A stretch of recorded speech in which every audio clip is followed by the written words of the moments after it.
아침 저희들에게 주신 하나님의 말씀은 계속해서 마가복음 7장 24절로부터 30절까지의 말씀입니다. 예수께서 일어나사 거기를 떠나 두로 지방으로 가서 한 집에 들어가 아무도 모르게 하시려 하나 숨길 수 없더라. 이에 더러운 귀신 들린 어린 딸을 둔 한 여자가 예수의 소문을 듣고 곧 와서 그 발 아래에 엎드리니, 그 여자는 헬라인이요 수로보닉의 족속이라. 자기 딸에게서 귀신 쫓아내 주시기를 간구하거늘 예수께서 이르시되 자녀로 먼저 배불리 먹게 할지니 자녀의 떡을 취하여 개들에게 던짐이 마땅치 아니하니라. 여자가 대답하여 이르되 주여 올소이다마는 상 아래 개들도 아이들이 먹던 부스러기를 먹나이다. 예수께서 이르시되 이 말을 하였으니 돌아가라. 귀신이 내 딸에게서 나갔느니라 하시매, 여자가 집에 돌아가 본즉 아이가 침상에 누웠고 귀신이 나갔더라. 아멘. 이는 하나님의 말씀입니다. 하나님께 기도하시겠습니다. 하나님, 오늘도 마가복음을 통하여 주님께서 들려주시는 음성에 귀 기울이기를 원합니다. 오늘도 성령으로 저희들의 심령을 인쳐주시사 활짝 열린 귀와 눈과 마음으로 주의 말씀으로 듣고 보며 가슴에 새기는 은혜의 시간 되게 하여 주옵소서. 예수님의 이름으로 기도드리옵나이다. 아멘. 여러분, 누군가의 그 발 아래 엎드려 산다는 것은 참으로 수치스러운 일이요, 일단 견디기 어려운 힘든 일이라고 할 수가 있겠습니다. 일제강점기에 보통 우리가 36년이라고 하는데 제대로 얘기하면 35년이 맞다고 할 수가 있겠습니다. 이 35년 동안 저희 선조들은 또 수많은 그런 기독교인들은 일제의 그런 발 아래에 짓밟히면서 모진 고통과 순환과 고난을 겪게 되었죠. 하지만 누군가의 발 아래에 엎드려 사는 것이 모두 다 수치스럽고 또 견디기 힘든 일만은 아니라고 할 수가 있겠습니다. 그 발이 누구의 발이냐에 따라서 그 엎드림이 수치와 고통이 될 수도 있고, 반면 영광과 기쁨과 또 환희의 엎드림이 될 수도 있기 때문인 것이죠. 그런 의미에서 오늘 이 시간 저와 여러분은 누구의 발 아래 엎드려 살아가고 계십니까? 그 발이 누구의 발이냐에 따라 우리의 인생의 결과가 달라질 수 있는 것입니다. 오늘 본문 이야기 여러분들이 너무나도 잘 아시는 이야기죠. 예수께서 이방인의 땅인 두로 지방의 한 집으로 가시는 것으로 이 이야기가 시작이 되는데요. 아무도 모르게 자신을 숨기기 위하여 어느 한 집으로 가셨지만 어떻습니까? 모든 사람들이 또 다 알게 되어서 또 한 여인이 찾아오는 그런 내용을 보게 됩니다. 예수께서 왜 이 두로 지방에 가셔서 한 집으로 가셨을까? 오늘 말씀에 의하면은 다른 사람에게 드러내지 않고 아마 쉬기 위하여 가신 것이 아니겠는가, 그런 생각을 해보게 됩니다. 그럼 하필이면 왜 이방 지역 두로일까? 여러분, 유대인들에게 있어서 이방 지역은 어떠한 땅이라고 할 수가 있겠습니까? 부정한 땅이죠. 그래서 여러분들 사마리아 지역 어떻습니까? 유대인들은 보통 사마리아 지경을 통과하여 가지 아니하고 오히려 빙 돌아서 북쪽으로 가는 것을 우리가 보게 되는 것입니다. 마찬가지로 예수께서 왜 두로 지방으로 가셨을까? 유대인들이 좀 따라오지 못하도록 하기 위해서, 특별히 항상 예수가 가는 곳에 누가 따라오고 있었습니까? 예루살렘에서 온 서기관과 바리새인들이 예수님을 따라가고 있었어요. 혹시 책 잡을 일이 없을까? 고소할 일이 없을까? 어떻게 하면 해를 끼칠 수 있을까? 이러한 마음을 가지고 예수를 따라왔던 것이죠. 여러분, 바리새인과 서기관은 어떤 사람입니까? 최대한 율법을 문자적으로 다 지키려고 노력하는 사람이요, 또 지난주 말씀처럼 장로들의 전통을 또한 지켜 행하고자 하는 사람들이었습니다. 그러기에 이방 땅으로 가신 예수님, 그 두로 지방까지 쫓아간다는 것은 자신의 몸을 부정하게 만드는 것이기 때문에 그것을 감수하면서까지 예수를 쫓을 수는 없었을 것입니다. 그러기에 예수께서 이 두로 지방으로 가셨던 것 같습니다. 하지만 예수께서 그곳에서 편히 쉬실 수 있었을까요? 마가복음을 보시면 예수께서 또 제자들을 쉬게 하시려고 또 본인이 쉬기 위하여 어디로 한적한 곳을 가거나 다른 곳으로 갔어도 보통 보면은 제대로 쉬지를 못하시더라고요. 오늘 24절 말씀 보시겠습니다. 예수께서 일어나서 거기를 떠나 두로 지방으로 가서 한 집에 들어가 아무도 모르게 하시려 하나 숨길 수 없더라. 아무도 모르게 그렇게 하였지만 어떻습니까? 소문이 당장 그 두로 지방에 퍼져나갔다는 것이죠. 이미 예수님의 명성이 이 이방 지역까지 퍼져 있었기 때문인 것입니다. 여러분, 요새 한국에서 가장 잘 나가는 그룹이 어떠한 그룹이죠? BTS, 방탄소년. 참으로 전 세계적으로 유명한 그러한 아이돌입니다. 사실 언어와 문화의 그런 장벽을 넘어서 또 국경까지 넘어서 전 세계적으로 엄청난 인기를 누리고 있잖아요. 여러분, 우리 대한민국에서 가장 가깝지만 또 가장 먼 나라가 어느 나라입니까? 일본에 대해서 너무 악한 감정을 가지고 계신 것 같아요. 근데 일본보다 더 가깝고 더 먼 나라가 있는데 북한이더라고요. 일본은 그래도 마음 먹으면 갈 수 있잖아요. 근데 북한은 마음 먹어도 갈 수가 없더라고요. 근데 요즘 북한 청소년들에게 방탄소년의 BTS의 노래가 대세라고 합니다. 그래서 발각되면 당연히 처벌받죠. 그럼에도 불구하고 비밀리에 USB에 거기에다가 저장을 하여서 서로 이렇게 유통을 하고 그것을 보고 또 춤까지 따라추는 그것이 오늘날 또 북한의 청소년의 모습이라고 하네요. 여러분, 예수님을 생각해 보시기를 바랍니다. 오늘날로 말하면 방탄소년단보다 더 인기 절정을 누리고 계신 분이 바로 예수 그리스도셨습니다. 지금까지 우리가 예수님의 권위에 대해서 계속 살펴봤잖아요. 말씀의 권위가 있었죠. 병 고치는 권세가 있었죠. 죄를 사하는 권세가 있었죠. 귀신을 쫓아내는 권세가 있었죠. 죽은 자를 다시 살리시는 권세가 있으셨습니다. 세상 사람들이 모두 다 이거 하나만이라도 가지고 싶어하는 그 권세와 권위를 모두 다 가지고 계신 분이 바로 예수 그리스도셨다는 것이죠. 그러게 이러한 예수님의 소문은요, 예수께서 두로 지방에 들어가기 이전부터 이미 소문이 파다하게 퍼져 있었다는 것을 우리는 알아야 됩니다. 그 근거가 무엇이냐? 마가복음 3장 8절 보시겠습니다. 유대와 예루살렘과 이두메와 요단강 건너편과 또 어디요? 두로와 시돈 근처에서 많은 무리가 그가 하신 큰 일을 듣고 나오는지라. 이미 두로 지방에서 사람들이 그 소문을 듣고 예수께 나왔다는 거예요. 그러니 아무리 예수님께서 몰래 두로 지방에 가셔서 좀 쉬시려고 하셔도 그럴 수가 없었다는 것입니다. 이처럼 예수께서는 아무리 자신을 숨기려고 하셔도 숨길 수가 없었습니다. 왜냐하면 예수께서는 이 어두운 세상에 무엇으로 오셨나요? 빛으로 오신 분이었기 때문인 것입니다. 빛의 속성이 무엇입니까? 아무리 자신을 감추려고 한다 할지라도 드러날 수밖에 없는 것이 바로 빛의 속성인 것이죠. 그런 가운데 더러운 귀신 어린 딸을 둔 여인이 그 소문을 듣고 곧 예수께로 나아옵니다. 그리고 그 발 아래 엎드려 딸에게서 귀신을 내쫓아달라고 예수께 간구하게 되죠. 아니, 여러분이 예수님이라면 이 간구에 대해서 어떻게 하시겠습니까? 당연히 고쳐주시겠죠. 그리고 지금까지 마가복음의 내용을 보시면 그러하셨잖아요. 근데 왜 어떻습니까? 오늘 말씀을 보시면은 우리의 기대와는 달리 예수께서 뭐라고 하십니까? 27절인데요. 한번 다 함께 읽어보겠습니다. 시작. 예수께서 이르시되 자녀로 먼저 배불리 먹게 할지니 자녀의 떡을 취하여 개들에게 던짐이 마땅치 아니하니라. 전혀 우리가 생각하거나 기대하지 않았던 그런 말씀을 해주고 계십니다. 어떻게 자신에게 찾아와서 딸의 그 귀신 들린 것을 고쳐달라는 그 간구에 대해서 지금 예수께서 이 여인을 뭐에 비유하고 있어요? 개에 비유하고 있습니다. 어느 나라든 개라는 말이 들어가면 상대방을 보통 비하하는 거예요.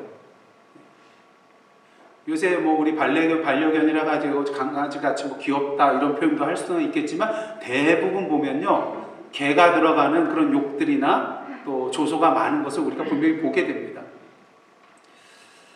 그럼 예수님께서 왜 이 여인을 개에 비유하고 계신 것일까? 오늘 26절을 보시면 이 여인이 헬라인으로서 수로보니게 족속의 사람인 것을 알 수가 있습니다. 다시 말해서 하나님의 백성에 속하지 않은 이방 나라 사람이라는 것이죠. 지금도 그렇지만 예수님 당시 사람들도요, 경멸하거나 욕을 할 때에 개라는 표현을 자주 하였습니다. 그러게 마태복음 7장 6절이나 빌립보서 3장 2절을 보시면 예수께서 이런 말씀을 하세요. 거룩한 것을 뭐에게 주지 말라고요? 개에게 주지 말며. 또한 사도 바울은 무엇을 삼가라고 말하고 있습니까? 개들을 삼가라. 적그리스도에 해당되는 그런 사람들을 개에 비유하고 있는 것을 우리는 보게 되는 것입니다.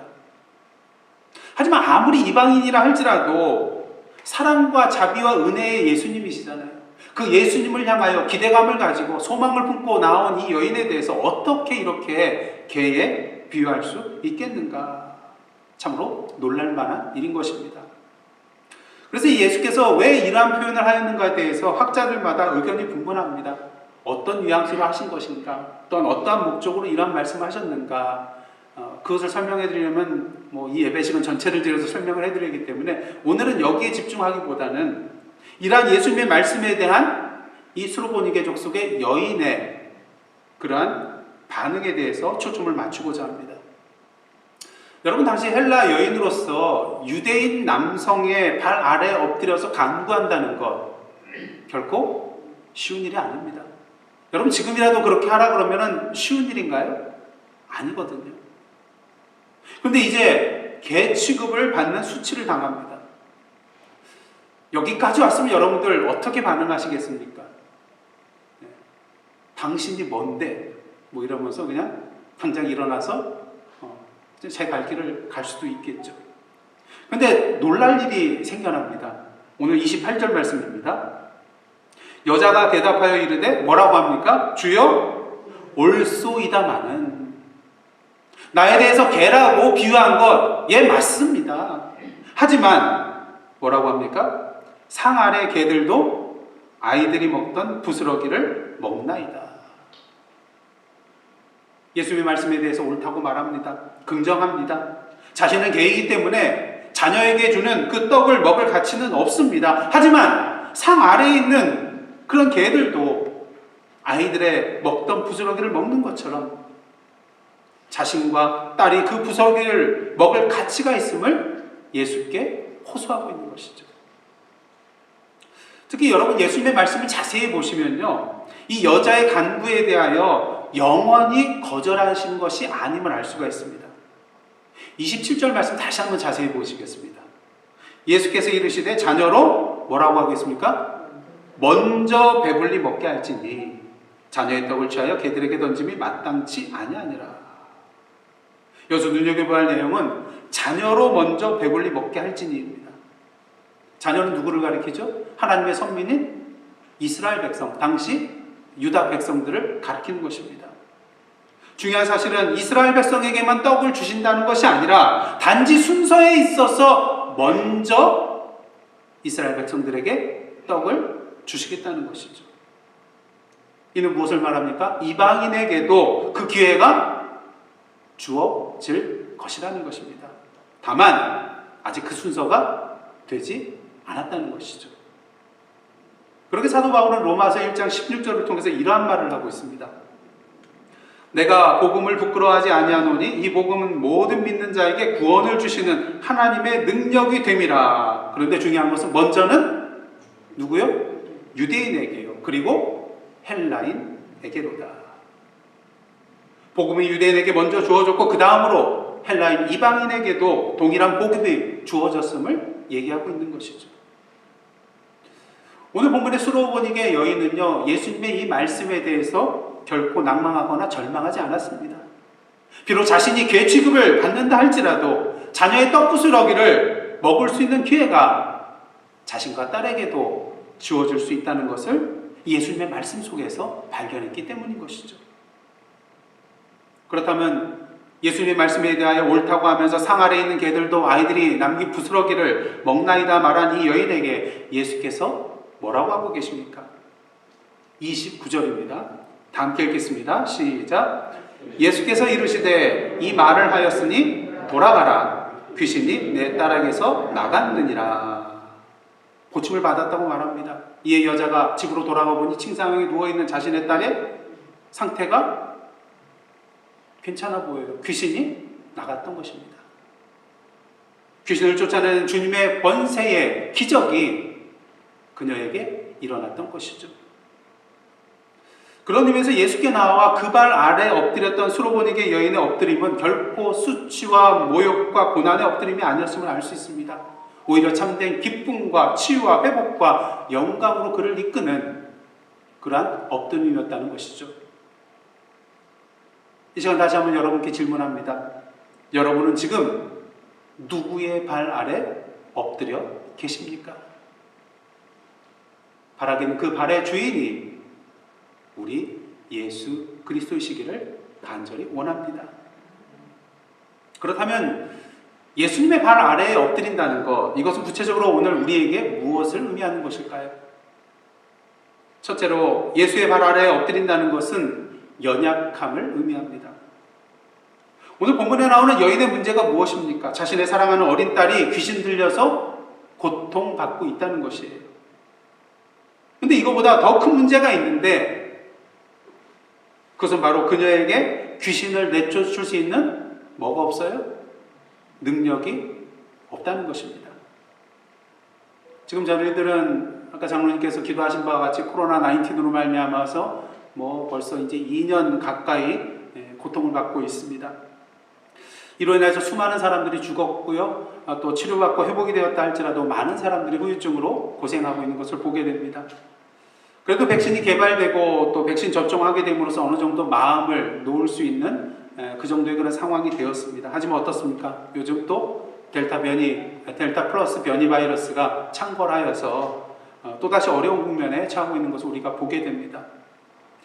여러분, 만일 이 델타 플러스 바이러스 외에 또 다른 변이 바이러스가 계속해서 등장하고 이 변이 바이러스를 예방할 수 있는 백신이 개발될 수 없고 치료제도 개발될 수 없다는 것이 확실시되면 여러분들은 어떻겠습니까? 당연히 낭망하고 좌절하고 우리 인생의 그런 일상의 모든 계획들을 포기하게 될 것입니다. 사랑하는 성도 여러분, 문제가 있다는 것 그 자체가 문제가 아니라 그 문제를 해결할 수 있는 능력이 우리에게 없다는 것이 궁극적인 문제라는 것을 우리는 분명히 알아야 할 것입니다. 그런데 이것보다 더 큰 문제가 있는데 그 문제는 무엇인가? 자신에게 문제를 해결할 수 있는 능력이 없음에도 불구하고 능력이 있다고 착각하며 살아가는 것이 더 큰 문제라는 것입니다. 예수님 당시 모든 유대인들이 예수님께 나와서 그 발 아래 엎드린 것이 아닙니다. 많은 유대인들은 아브라함의 그런 육신적인 혈통을 이어받은 이스라엘 백성이라는 사실 하나로 인하여서 자신들은 멸망받을 그런 족속이 아니라 오늘도 하나님의 자녀로서 백성으로서 이미 구원받은 자라고 자동적으로 혈통적으로 구원받은 자라고 안심하고 있었기 때문인 것이죠. 하지만 그것은 그들의 착각이었습니다. 그러게 예수님의 발 아래 엎드리지 않게 되는 것이죠. 하지만 오늘 본문의 수로보니게 여인은 어떻습니까? 세상적으로 보았을 때는 참으로 절망과 낭만과 그러한 포기할 수밖에 없는 그러한 연약한 가운데 있는 여인이었습니다. 자신의 딸의 문제를 해결할 능력이 자신에게는 없었기 때문인 것이죠. 하지만 이렇게 자신의 연약함을 알았기에 예수님의 소문을 들었을 때 어떻습니까? 곧 예수께 달려가 그 발 아래 엎드려 예수님의 능력을 누릴 수 있는 기회를 붙잡을 수 있게 되었던 것입니다. 사랑하는 성도 여러분, 지금 여러분은 어떠한 인생의 문제 앞에 서 계십니까? 혹시 자신의 힘으로 해결할 수 없는 그런 문제입니까? 혹시 그 연약함 때문에 하염없이 눈물만 흘리고 계십니까? 결코 낭망하거나 좌절하거나 포기하지 마시기를 원합니다. 나 자신의 연약함을 통하여 약할 때 강함 되어주시는 우리의 모든 문제를 다 해결해 주실 수 있는 그 능력이신 주님의 발 아래 엎드릴 수 있는 기회가 우리에게 다가오기 때문인 것이죠. 나의 연약함을 알기에 그 기회를 오늘도 온전히 붙잡을 수 있게 되는 것입니다. 일제치하 당시 수많은 그리스도인이 자신의 연약함을 알고 나라의 독립을 위하여 자유를 위하여 주님 앞에 나아가 엎드려 눈물로써 기도하였습니다. 수많은 신앙의 선조들이 자신의 연약함을 알고 주님 앞에 엎드려 간구함을 통하여 능력으로 역사하시는 주님의 그 기적을 경험하였습니다. 여러분, 연약한 가운데 있다고 생각이 되시나요? 그러한 느낌이 드시나요? 그렇다면 이제 주님 발 아래 엎드릴 시간입니다. 나는 연약하지만 우리 주님은 능력이시기 때문인 것이죠. 그 다음 둘째로 예수의 발 아래 엎드린다는 것은요, 갈급함을 의미하는 것입니다. 동일한 사건이 마태복음에도 나와 있는데요, 수로보니게 여인이 처음부터 예수님의 발 아래 엎드린 것이 아님을 알 수가 있습니다.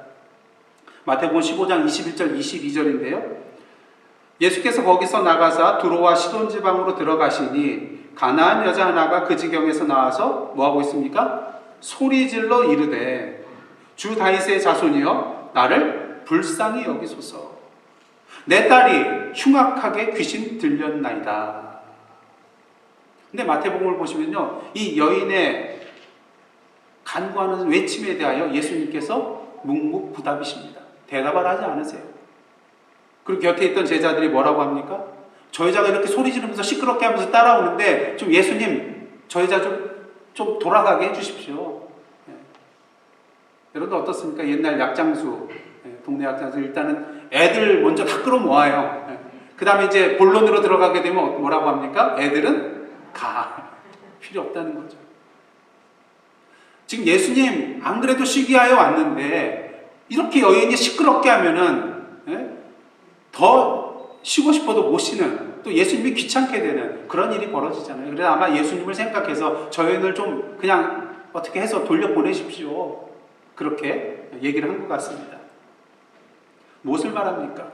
그만큼 그 여인이 큰 소리를 지르면서 예수님을 따라왔다는 거죠. 이는 무엇을 의미합니까? 그만큼 그 여인이 갈급하였다는 거예요. 갈급한 만큼 큰 소리로 외쳤다는 것이죠. 특히 예수를 향하여 뭐라고 외치고 있습니까? 주 다윗의 자손이여 나를 불쌍히 여기소서. 내 딸이 흉악하게 귀신 들렸나이다. 여기서 눈여겨봐야 할 표현은요, 누구를 불쌍히 여겨달라고 외치고 있냐는 것입니다. 결코 내 딸을 불쌍히 여겨주십시오 라고 외친 것이 아닙니다. 누구를요? 나를 불쌍히 여겨주시옵소서. 귀신 들린 딸을 가진 자기가 불쌍하다고 생각해서 이러한 말을 했을까요? 결코 그건 아닙니다.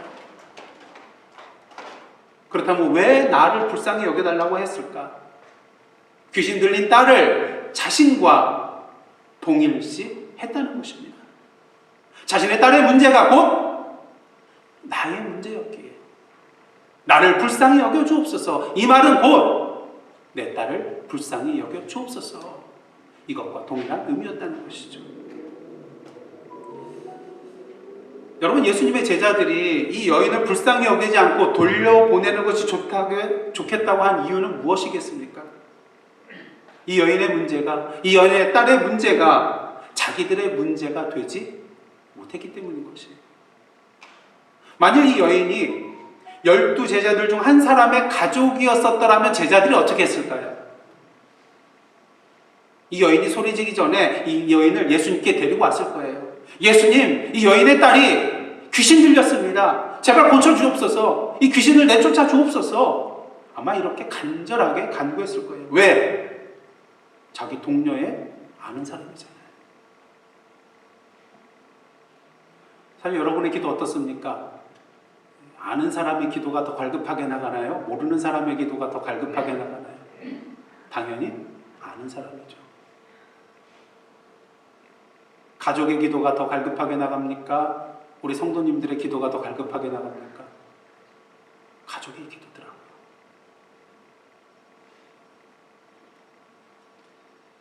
오늘도 이 시간 우리의 중보기도의 내용을 한번 돌아보시기를 원합니다. 우리의 기도가 필요한 사람들, 오늘도 주님의 능력이 필요한 사람들, 얼마나 그들의 문제를 나의 문제로 여기며 기도하고 있는가? 얼마나 나를 그들과 동일시하면서 기도하고 있는가? 얼마나 갈급한 마음을 가지고 기도하고 있는가? 얼마나 그들이 목말라 하는 만큼 목말라 하며 기도하고 있는가? 오늘 본문의 여인은 이러한 갈급함이 있었기 때문에 예수의 발 아래 엎드렸던 것이었습니다. 예수께서 자신을 개처럼 여기는 수치를 당한다 할지라도 끝까지 포기하지 않고 주님 발 아래 엎드리게 되었다는 것이죠. 그 이유는 오직 하나, 갈급함이 있었기 때문인 것입니다. 그렇다면 그 갈급함은 어디에서 나온 것일까요? 바로 사랑입니다. 자신의 딸을 사랑하는 만큼 그녀는 예수께 갈급함으로 나아갈 수 있었던 것이죠. 우리의 기도는 어떻습니까? 이러한 갈급함이 있으십니까? 만약 이러한 갈급함이 없다면 뭐가 부족한 것일까요? 바로 사랑이 부족한 것입니다. 오늘도 이러한 사랑의 마음을 가지고 갈급함으로 주님 앞에 엎드려 나아가는 저와 여러분의 모습이 되기를 원합니다. 그 다음 마지막으로 예수의 발 아래 엎드렸다는 것은 믿음을 의미하는 것입니다. 여러분, 만약에 자신이 암에 걸려가지고 빨리 수술을 받아야만이, 성공적으로 수술을 해야만이 이 암에서 해방될 수 있다는 진단을 받았다고 한번 상정해 보시길 바랍니다. 여러분, 그냥 아무나 아무 의사한테 가서 수술 받으시겠습니까? 저 같으면 안 그러갈 것 같아요. 여러분은 어떻게 하시겠습니까? 누가 암 전문인가? 수소문하겠죠. 제일 그래도 가능하면 권위 있는 의사에게 찾아가서 자신의 몸을 맡길 것입니다. 왜요? 그래도 믿을 수 있는 사람한테 수술을 받아야 되잖아요. 오늘 본문에 나오는 스로보니게 족속의 여인, 헬라 사람이에요. 그럼 누구의 신을 찾아가야 돼요? 자기 그리스 신들을 찾아가야죠. 왜 유대인의 하나님, 그 예수 그리스도께 찾아옵니까? 번지수가 잘못된 거죠. 아니면은 유대인들의 그래도 어느 정도 학식이 있고 유명한 종교 지도자를 찾아가야 될 텐데, 물론 예수님의 인기가 지금 절정에 오른 상태이지만 아직 확실하게 검증은 안 됐잖아요. 근데 왜 이 여인은 이 예수의 발 앞에 엎드린 것일까? 그 이유는 오직 하나, 예수를 믿기 때문이었습니다. 사실 마태복음에 의하면요, 이 수로보니게 여인에게 여러 차례의 고비가 있었어요. 앞에서도 말씀드렸다시피 나를 불쌍히 여겨 주옵소서 하는 외침에 대하여 예수님께서 외면하고 답하지 않으셨어요. 예수님의 제자들은 이 시끄럽게 하는 여자를 좀 물러가게 해주십시오, 예수님께 건의하고 있어요. 또한 예수께서 계속해서 소리 지르며 따라오는 여인에게 뭐라고 하십니까? 나는 이스라엘의 집에 잃어버린 양 외에는 다른 데로 보내심을 받지 아니하였노라. 너는 이방 여인이니까 나는 너를 위하여 보냄을 받은 사람이 아니게 나와 관계가 없다. 그냥 돌아가라. 이런 의미인 것이죠. 하지만 이 여인은 예수님의 발 아래 엎드려서 주여 저를 도우소서 간구합니다. 이때도 예수께서 허락지 아니하시고 뭐라고 합니까? 자녀들의 떡을 취하여 개들에게 던짐이 마땅하지 아니하니라. 그럼에도 불구하고 이 여인은 포기하지 않고 말합니다. 주여 올소이다마는 상 아래 개들도 아이들이 먹던 부스러기를 먹나이다. 예, 개가 맞습니다. 하지만 그 부스러기를 먹을 자격이 저에게도 있는 것이 아니겠습니까? 이 여인이 이렇게 말할 수 있었던 이유는 앞서 말씀드린 것처럼 갈급함이 있었기 때문입니다. 하지만 궁극적으로 예수님이 귀신을 내쫓을 수 있다는 믿음이 있었기 때문에, 그 갈급함과 또한 예수님에 대한 믿음이 있었기 때문에 여기까지 나올 수 있었다는 것이죠. 만약 믿음이 없었다면요, 아무리 갈급해도 포기하고 다른 데 도움을 구하러 가게 되었을 것입니다. 여러분, 인생을 살아갈 때 플랜 A만 만들어 놓으시나요? 플랜 A도 없으시다고요? 네. 보통 플랜 B도 만들어 놓습니다. 인케이스 어떻게 될지 모르니까요. 그리고 플랜 C도 만들어 놓고. 하지만 예수님께서 이렇게 하신다면 이 여인 마음속에 어떤 생각이 들까요? 이 예수만 귀신을 내쫓을 수 있어? 다른 데 가보지. 플랜 A를 버리고 플랜 B로 방향을 바꿀 수도 있었을 것입니다. 하지만 여러분, 믿음이라는 것은 주님 바깥에 있는 플랜 B를 준비하여 여차하면 이 플랜 A를 버리고 갈아타는 것이 아니라 오직 주님을 향한 플랜 A만을 붙들고 나아가는 것이 믿음이라는 것입니다. 그러게 믿음은 한두 번 정도 기도해보고 끝내는 것이 아닙니다. 믿음이란 계속해서 우리의 문제를 지속적으로 주님께 맡겨 나아가는 것입니다. 왜요? 문제는 나의 영역이지만 그 문제 해결은 누구의 영역이에요? 우리 주님의 영역이기 때문인 것입니다. 수로보니게 여인에게 있어서 플랜은 오직 플랜 A, 예수님께 나아가 엎드리는 것, 이거 하나밖에 없었다는 것을 우리는 분명히 알아야 됩니다. 왜? 오직 예수님만 믿었기 때문인 것이죠. 그러기에 예수께서 이 여인의 믿음을 인정해 주세요. 오늘 본문 28절과 29절 보시겠습니다.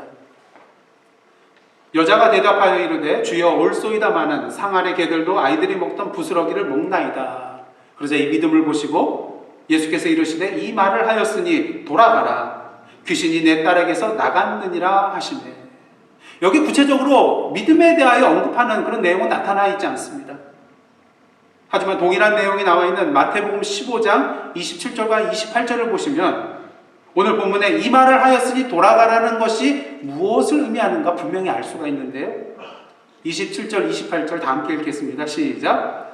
여자가 이르되 주여 올소이다마는 개들도 제 주인의 상에서 떨어지는 부스러기를 먹나이다 하니 이에 예수께서 대답하여 이르시되 큰 소리로요 여자여 내 믿음이 크도다 내 소원대로 되리라 하시니 그때부터 그의 딸이 나으니라. 예, 그렇습니다. 이 말을 하였으니 돌아가라 말씀하신 것은 네 믿음이 크니 내 소원대로 될 것이라는 그러한 말씀이었다는 것이죠. 그녀의 믿음을 인정하신 것이었습니다. 그리고 우리는 그녀의 모습 속에서 예수님께서 인정하신 그 믿음이 계속해서 지속되며 나타나는 것을 볼 수가 있는데요. 예수께서 뭐라고 하셨습니까? 돌아가라. 귀신이 내 딸에게서 나갔느니라. 이 예수님의 말씀에 대하여 이 여인이 어떻게 합니까? 그 말씀대로 순종하여 집으로 돌아갑니다. 여러분 생각해 보시기를 바랍니다. 예수께서 죽은 야이로의 딸을 살리기 위해서 어떻게 하셨나요? 같이 야이로와 함께 가셨어요, 집까지. 또 어떤 경우에는 예수님께서 이제 저희가 다음 주 말씀인데 에바다 하면서 어떻게 하셨어요? 손가락 이용하셔서. 그리고 최소한 그래도 뭔가 기도는 해주셔야 되잖아요. 예. 아버지 하나님, 이 여인의 딸에게 들린 그 귀신을 내쫓아 주십시오. 아마 이런 기도라도 좀 해주셔야 되는 거 아닌가요? 근데 예수님께서 뭐라고 하셔요? 그냥 돌아가라. 귀신이 내 딸에게서 나갔다. 여러분이 이 수로보니게 여인이라면 이 말을 믿고 그냥 돌아갈 수 있겠어요? 뭔가 그래도 좀 증명서라도 하나 떼주십시오. 그런 마음 들지 않겠어요? 뭔가 표징이라도 좀 보여주십시오. 근데 이 여인은요, 예수님께 아무것도 요구하지 않고 이 말씀에 대하여 순종하였습니다. 이게 무엇인가요? 바로 믿음이라는 것이죠.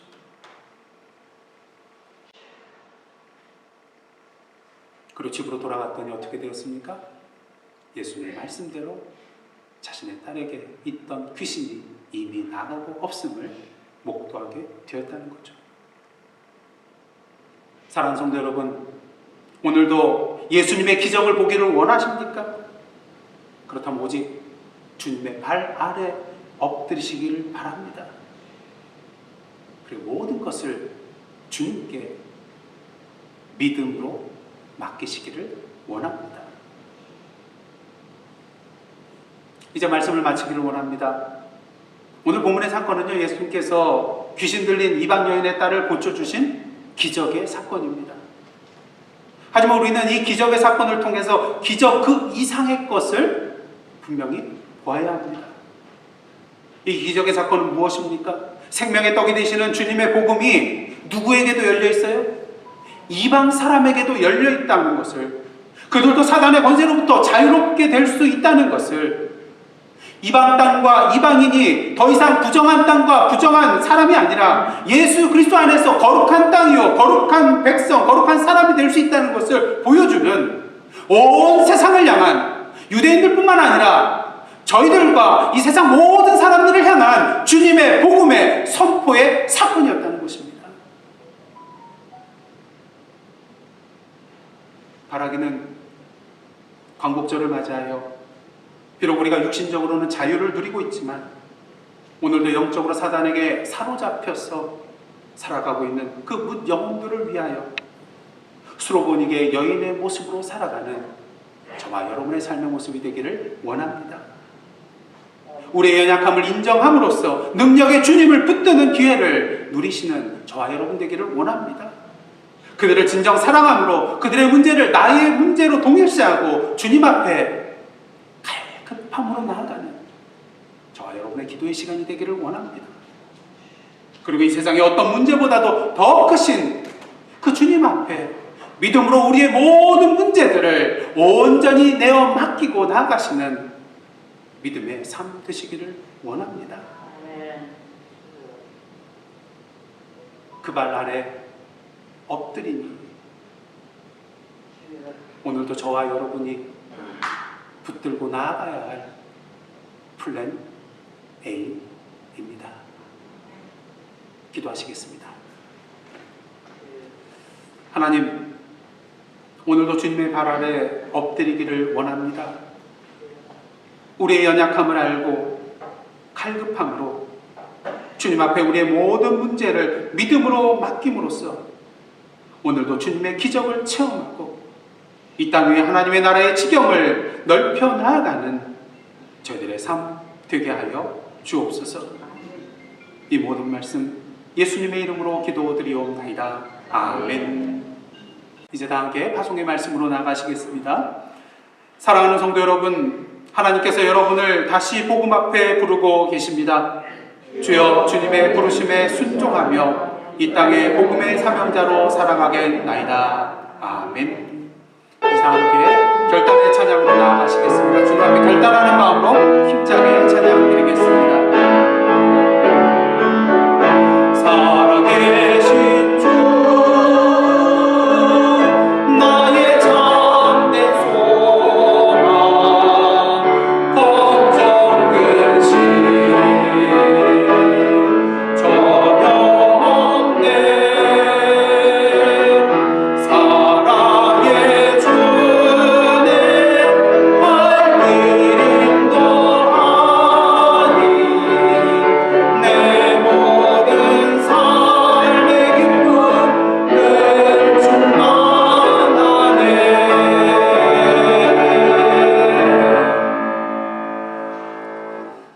이제는 우리 구주 예수 그리스도의 은혜와 하나님 아버지의 크신 사랑과 성령님의 감동감화 교제케 하시는 역사가 오늘 이 시간 오늘의 수로보니게 여인이 되어서 주님께서 우리를 향하여 활짝 열어놓으신 이 세상을 향한 복음에 참된 그 소식과 기쁨을 이 세상에 전하며 나아가기로 결단하며 나아가는 하나님의 백성들과 그 삶의 터전 위에 나라와 민족과 이 미국 땅과 선교지와 온 세계와 저희들의 중보 기도 제목 위에 이제로부터 영원토록 함께 계시옵기를 간절히 축원하옵나이다. 아멘.